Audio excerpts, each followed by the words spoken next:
서사의 풍경 네 번째 시간입니다. 자, 오늘 소개할 책은요, 프랜시스 콜린스의 책 지혜가 필요한 시간입니다. 프랜시스 콜린스 하면 누군지 잘 모르는 분들 계실 것 같아요.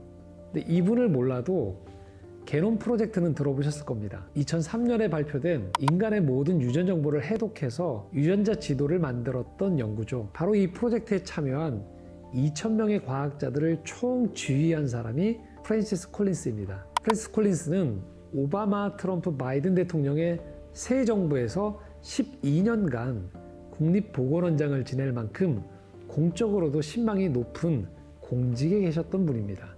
이분은 예일대학교에서 물리화학 박사 학위를, 노스캐롤라이나 대학교에서 의학 박사 학위를 받은 과학자이자 의사인 석학입니다.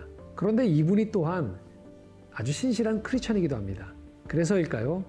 국내에 출간된 이분의 책은 모두 과학책인데요. 그러면서도 신앙과 관련된 책입니다. 신의 언어, 과학과 하나님의 존재라는 책인데요. 기독교 신앙과 과학의 관계를 어떻게 설정하면 좋을지 궁금한 분들이라면 모두 일독을 권해드립니다. 그런데 이번에 출간된 책, 지혜가 필요한 시간은 처음 대략의 목차를 보면 이전 책들과는 성격이 좀 달라 보입니다. 지금 우리 사회가 처한 분열과 혼돈에 대한 해법을 제시한 책인데요. 이 책을 쓰게 된 계기 중에 하나가 이 콜린스 자신이 국립보건원장을 맡은 기간 중에 코로나 팬데믹이 옵니다. 이때 미국인들 상당수가 가짜 뉴스에 현혹돼 죽지 않아도 될 사람들이 너무 많이 죽었다는 것이고, 코로나가 끝난 다음에도 미국 사회가 여전히 잘못된 정보가 횡행하고 사회는 분열과 대립이 심화되는 현실에 직면하게 됐다는 겁니다. 이 문제에 있어서 상당수 크리스찬들도 예외가 아니어서 과학을 불신하고 사회의 불안을 잠재우는 게 아니라 도리어 부채질하는 이들이 너무 많았다는 점입니다. 콜린스는 이런 현실을 보면서도 외면하고 싶었다고 솔직히 말합니다. 그저 연구실에 숨어서 이 모든 일이 사라지기를 기다리고 싶었다고 합니다. 그런데 이런 콜린스에게 이 책을 쓰도록 강력하게 부탁한 사람이 있었다고 합니다. 몇 해 전 돌아가신 뉴욕 리드머 처치의 팀 켈러 목사님이셨다고 합니다. 이 콜린스의 영적 스승이었다고 하는데요. 한국에서도 이 팀 켈러 목사님은 C.S. 루이스에 비견될 정도로 많은 분들이 좋아하고 존경하고, 또 국내에 출간된 책만 수십 권이 넘는 기독교 변증가이기도 하시죠. 바로 그 팀 켈러 목사님께서 콜린스 박사에게 과학자이자 하나님을 믿는 신앙인으로서 냉소주의와 상대주의에 맞서는 책을 집필해달라는 유언 같은 부탁을 했다고 합니다. 그래서 이 책 지혜가 필요한 시간은 앞선 책들과 달라 보이지만 책을 끝까지 읽고 나면 이전에 그의 저서들과 일맥상통하는 점이 많다는 걸 알 수 있습니다. 기독교인들은 지성 그리고 과학과는 거리를 둬야 하나? 우리 사회에서 벌어지고 있는 사회적 갈등과 편가르기, SNS를 통해 퍼지는 가짜뉴스의 범람은 이제는 막을 수 없는 시대적인 대세인가? 비록 당장에는 막지는 못해도 줄일 수는 없을까? 바로 이런 고민을 하는 분들이라면 이 책 지혜가 필요한 시간을 권해드립니다. 캄캄한 밤, 한 치 앞도 안 보이던 상황에서 작게나마 나는, 그리고 내가 속한 공동체는 어떤 노력을 하면 좋을지에 대해 빛과 같은 단서를 주는 책이라고 할 수 있거든요. 콜린스는 말합니다. 지금 우리 사회에 절대적으로 필요한 건 지혜라고요. 왜 지혜일까요? 잠언 4장 6절에서 7절은 이렇게 말합니다. 지혜를 버리지 말라. 그가 너를 보호하리라. 그를 사랑하라. 그가 너를 지키리라. 지혜가 제일이니 지혜를 얻으라. 인류는 역사 전체를 통틀어 지혜를 소중히 여겨왔습니다.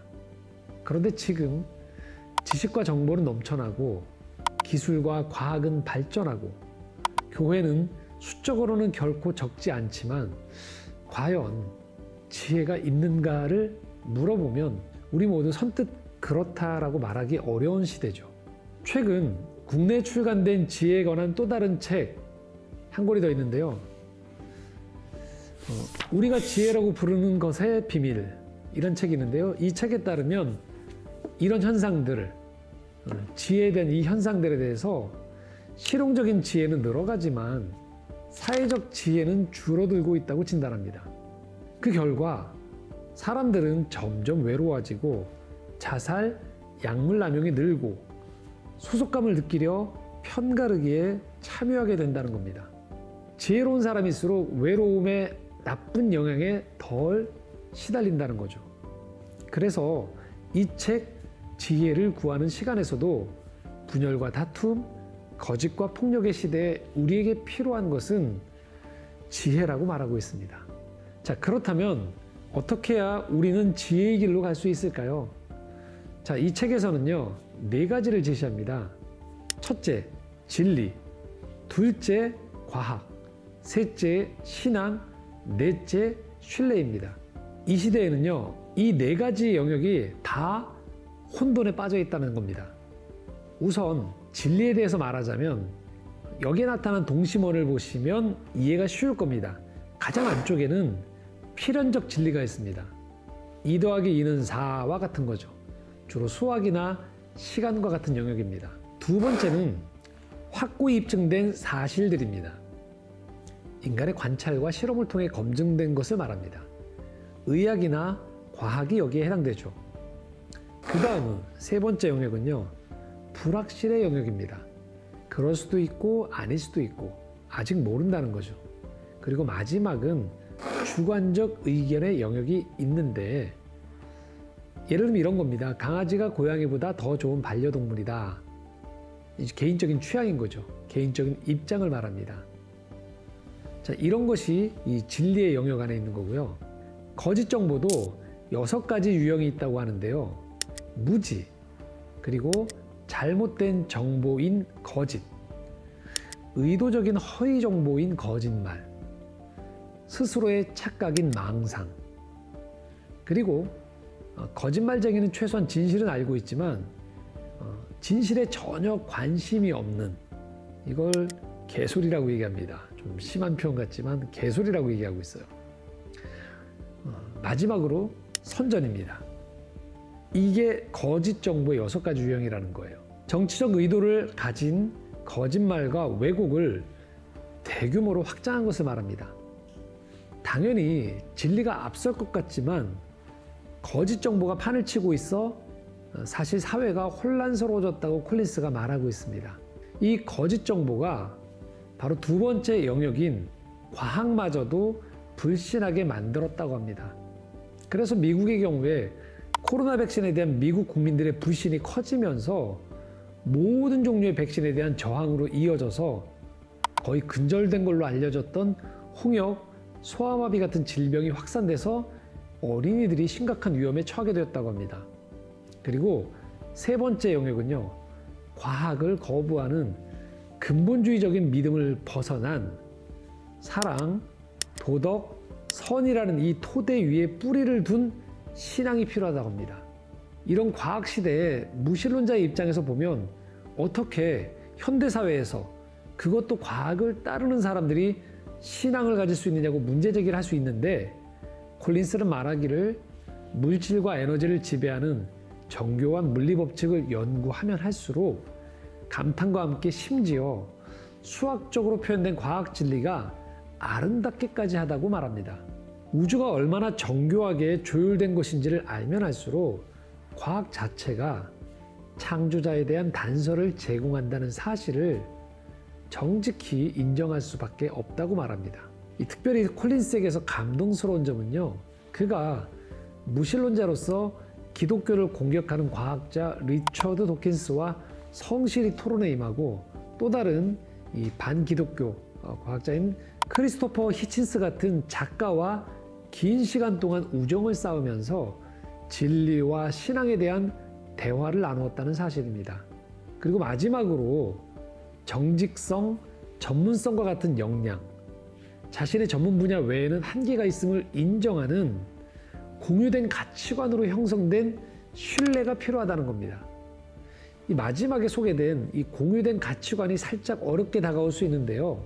이런 겁니다. 내가 오랜 시간 몸담으면서 가치관과 경험을 공유한 집단을 말하는데요. 어떤 사람이 사실 특정 의견에 신뢰를 보낼 때는 내가 속한 집단이 어떤 생각을 하느냐가 중요한 영향을 미친다는 말입니다. 그런 의미에서 현대사회에서 이 신뢰가 깨지는 네 번째인 신뢰가 깨지는 이유 중에 하나가 바로 내가 속한 집단이 가진 공유된 가치관이 편협됐을 때, 왜곡되고 잘못됐을 때 이걸 조종하기가 쉽지 않다는 거예요. 신뢰가 깨지는 거죠. 내가 속한 집단이 공유하는 가치관이 과학적 사실을 못 믿겠어 라고 하면 나도 거기에 동조되기가 쉽다는 거예요. 이러다 보니 지금 우리 사회를 보면서 사람들은 생각합니다. 절망이야. 도저히 안 되겠어. 사람들은 너무 분노에 차 있고 건강한 토론으로 서로 입장의 변화를 가져온다는 건 불가능해. 그냥 피하는 게 최선이야 라고요. 이런 생각에 이 프랜시스 콜린스는 말합니다. 아닙니다. 사람들은 여전히 치유와 희망을 간절히 원하고 있습니다 라고요.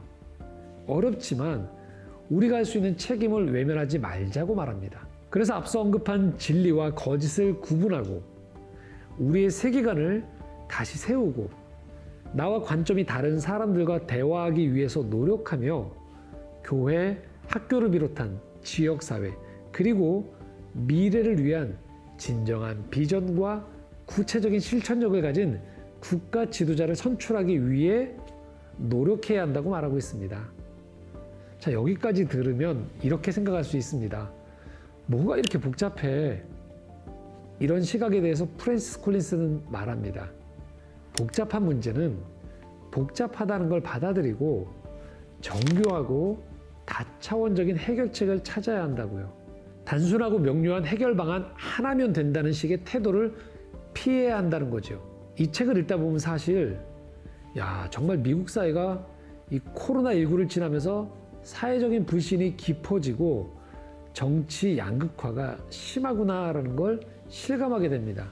동시에 그게 또 오늘의 대한민국에서도 동일하게 벌어지고 있는 현실이라는 사실에 사실 책을 읽으면서 놀라기도 합니다. 이 책에 나온 미국 교회가 가지고 있는 근본주의적인 신앙이 보여주는 폐해가 한국 교회에서도 동일하게 벌어지고 있기도 하고요.